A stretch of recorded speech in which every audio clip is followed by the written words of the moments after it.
Bem, pessoal do Blog Auto, a gente está aqui no Circuito Pan-Americano, onde a gente veio dirigir um carro elétrico, um SUV, e seria uma matéria até boring, né? Uma matéria monótona, né? Um carro elétrico, que é aquela coisa, se não fosse este carro aqui, que é o Mustang Mach-E. E quem vai falar para a gente sobre esse carro é o Denis Rossini. Bom, Fabiano. Denis, Tamo junto, hein? o Denis é o responsável de marketing da Ford Brasil.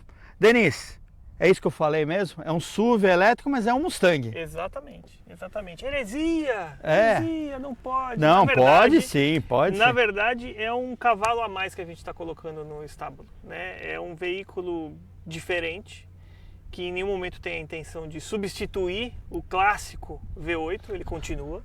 O V8 continua, diferente de outras marcas que estão cancelando com os Muscles, ele vai continuar, tá? O V8 continua. E essa é uma forma adicional de você experimentar o espírito do Mustang, que é um carro emocionante, que é um carro diferente, um carro divertido, e nesse caso que você consegue dividir com a família toda. Conta pra gente o que tem embaixo desse capô, o que é esse carro, o que é o Mach-E?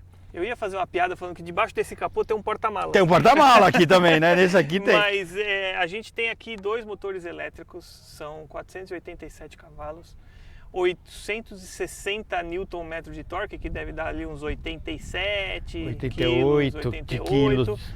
Um 0 a 100 de 3,7 segundos, tá aí a alma do cavalo. Tá? Tá aí a alma do cavalo.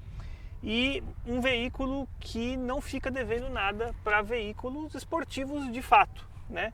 Que apesar dessa altura um pouco mais que ele tem, e até da altura do solo dele, que é maior do que muitos SUVs clássicos elétricos que a gente tem, é um carro extremamente estável, muito bom de curva, um comportamento dinâmico assim super refinado, para entregar um carro de performance que ao mesmo tempo é um carro para você usar no dia a dia. Como eu te falei, a altura livre do solo dele é maior do que o SUV elétrico mais vendido do Brasil hoje, e é um carro super confortável. O melhor acabamento que a gente tem no nosso portfólio hoje está dentro desse carro, em termos de qualidade de material, refinamento, interior ultra tecnológico. Cara, é um prazer assim enorme poder falar desse carro, porque eu poderia ficar falando aqui horas. Lá nos Estados Unidos esse carro tem várias versões. Aqui no Brasil vocês optaram pelo topo de linha, né? Exatamente, né? Aqui a gente trouxe a versão que é topo de linha, que é a GT Performance. Como diz o nome, é o carro mais esportivo que a gente tem da linha, né? É um carro que entrega tudo isso que a gente falou agora, e que para o tipo de cliente que a gente tem no Brasil, que está buscando um carro esportivo, mas que ele possa usar no dia a dia, porque a gente tem esportivos elétricos hoje, que são muito bons, né? De marcas super famosas aí, na maioria delas europeia, né? Mas esses carros não dá para você usar todo dia, são carros mais baixos, são carros que não tem tanto espaço, são carros que raspam em tudo. Esse carro não, esse carro aqui o cara consegue ter aquela saidinha de farol sorridente o tempo todo, a qualquer dia da semana, a qualquer lugar.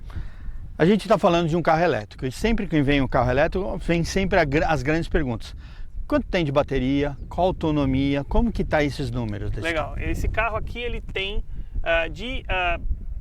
bateria útil, né, que a gente fala, 91 kWh, que é uma bateria bastante grande, né, inclusive por isso que na porta tem um X ali de Extended Range, né, que é da bateria. Isso dá para ele, no ciclo WLTP são 541 km de autonomia, no Inmetro são 379.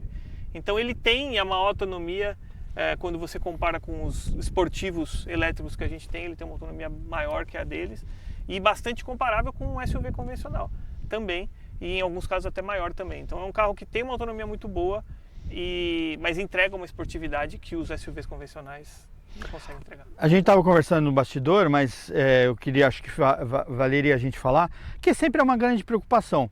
Manutenção desse carro, garantia, e você me falou de uns dados de manutenção dessa bateria que são diferentes, que também eu acho que vale a pena falar. Legal, então esse carro aqui ele tem 3 anos de garantia, tá? Como a grande maioria dos carros do nosso portfólio, né? Só a Ranger que tem uma garantia um pouco maior.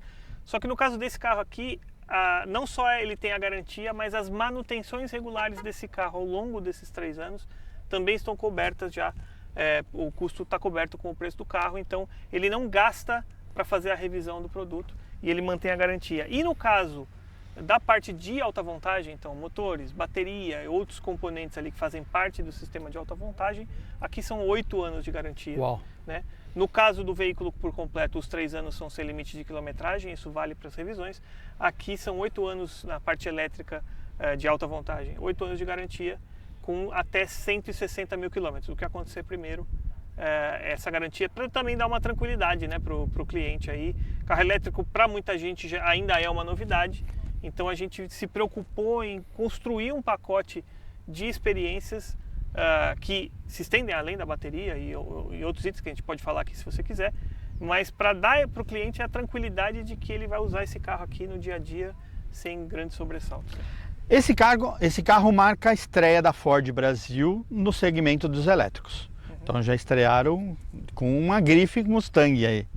Como que está a rede preparada para isso? Como que está essa parte da estrutura, infraestrutura? Manutenção de carro elétrico é bastante diferente, você sabe disso. Ela requer tipos diferentes de treinamento, estratégias diferentes de manutenção para a parte de alta tensão, que é o que a gente precisa ter bastante atenção, até por uma questão de segurança, e investimentos em ferramentas especiais. Então, a gente dividiu um pouco a nossa rede, e a gente já faz isso com o Mustang convencional, num outro contexto, com outro nível de criticidade, mas isso já era feito antes. Então, a gente tem uma rede com mais de 110 concessionários, que todos eles podem vender o Mach-E sem problema nenhum. Esse Mustang Mach-E pode ser vendido em qualquer ponto de venda que a gente tenha. A manutenção específica, ela é feita só numa rede de 50 especialistas.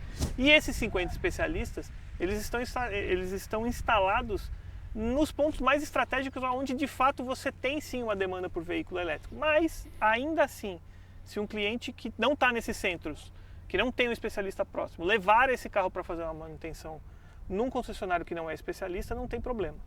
O concessionário vai pegar esse veículo, vai botar numa plataforma, vai levar o especialista mais próximo, faz a manutenção, retorna para onde o cliente deixou o veículo e entrega para o cliente sem custo, nem de revisão, nem de transporte, nem de nada. A gente atende. Fala em custos, né? A gente não falou o preço do carro, né? Como que é o preço e o que inclui nesse preço que você falou daí? Então vamos lá, são 486 mil reais de preço, um preço dá quase atrativo. R$1.000 por cavalo? Coincidência, foi coincidência, não foi mas dá quase isso. Mas ficou um argumento interessante. De fato, dá quase isso, né? Dá quase R$1.000 por cavalo. Nisso vem já a conectividade sem custo, que é uma tradição nossa e que dá para o cliente acesso a um pacote de experiências bastante extenso, que no caso do Mach-E é muito importante, porque dentro do Ford Pass, isso é uma função exclusiva de carros elétricos, ele consegue acompanhar em tempo real o carregamento do carro. Ele consegue fazer agendamento dos períodos onde ele quer que o carro carregue quando ele está em casa. Ele consegue localizar carregadores que estejam próximo dele. E no caso da EasyVolt, que é um dos nossos parceiros aqui para a parte de eletrificação no Brasil, a EasyVolt não só ele consegue localizar um carregador da EasyVolt, mas saber se o carregador está sendo utilizado ou não, se ele está disponível. Né? Mas ele localiza qualquer carregamento público. Ele vem com um carregador já que a gente chama de wallbox portátil, de 7 kWh, que vai fazer uma carga de 0 a 100, que todo mundo sabe que nunca acontece, mas para dar uma referência, em mais ou menos 14 horas. Então ele já vem com esse wallbox portátil. Por que a gente diz que ele é portátil? Porque é um carregador relativamente pequeno, que tudo que ele precisa é uma tomada industrial com 220 volts de voltagem e 32 amperes de capacidade. Então, uma instalação relativamente simples na casa do cliente. Um cliente que tem mais de um lugar, né? Às vezes tem uma casa de campo ou uma casa de praia. Se ele fizer a mesma instalação em vários lugares, tudo que ele tem que fazer é desplugar de uma, leva junto, carrega de novo. Por isso que a gente fala que é portátil. Mas a gente também sabe que tem cliente que prefere alguma coisa mais sólida, mais robusta, um carregador talvez um pouco maior. Então a gente tem parceria com a Eneox e com a VEG, que oferecem carregadores de 7 aí sim fixos, né, wallboxes fixos, ou de 11 kWh, que aí reduz um pouquinho esse tempo de carregamento. Tudo isso, o cliente que for ao nosso concessionário para fazer a compra vai ter acesso a todas essas informações, vai poder encomendar o carregador, vai poder acessar a rede de instalação desses nossos parceiros para ir fazer uma visita técnica na casa do cliente para fazer essa análise. Mas uma coisa que a gente tem visto também é que já tem alguns clientes que compraram esse veículo que já tinham carro elétrico, então não vão passar por toda essa jornada, eles já tinham mais ou menos a preparação. Então vai ser um, digamos assim, esse é um Mustang do futuro, mas o outro continua também divertindo as pessoas. Eu vou dizer, gente, eu andei nesse carro na pista, vocês vão ver no vídeo do teste. É divertido, gente. É divertido. Porque eles fizeram uma sacada muito boa. E o motor dianteiro tem 30% da potência, o traseiro 70%. Então ele dá uma tocada mais esportiva muito legal. Eu achei essa sacada foi muito boa. O consumidor só tem que escolher a cor. Exatamente. Quantas? 7 cores. 7 cores. 7 cores, tem 2 brancos, tem 2 azuis diferentes, tem cinza, tem vermelho, tem uma paleta legal aí, cores mais modernas, cores que combinam um pouco com o perfil desse carro, que é um carro bastante tecnológico, né? Ele tem muito do DNA Mustang nele, um capô alongado, esse farol com essa sobrancelha reta aqui, né? Essa boca de tubarão na frente, as lanternas que são tripartidas atrás, tudo isso são elementos que fazem ele um membro da família. Ele não é um irmão gêmeo do V8, mas ele é da família e isso fica muito claro, seja com você dirigindo o carro, seja com você olhando o carro de longe, e ele te dá uma experiência diferente de viver o espírito do que é ter um Mustang. É bem interessante. E, de novo, o mundo ideal é o seguinte, você tem um Mustang V8 para você se divertir no final de semana e você tem um Mustang Mach-E para você fazer aí o seu dia a dia no vai e vem aí da cidade. É um cenário bastante positivo. O Denis é uma figura que a gente apareceu muito esse ano no nosso canal, porque teve muito lançamento da Ford, mas não acabou por aqui, tá? Eu não vou adiantar que produto que é, mas ainda esse ano o Denis vai aparecer na tela com um lançamento divertido pra caramba também. Denis, Valeu, cara. obrigado, sucesso. Obrigado. Valeu, pessoal.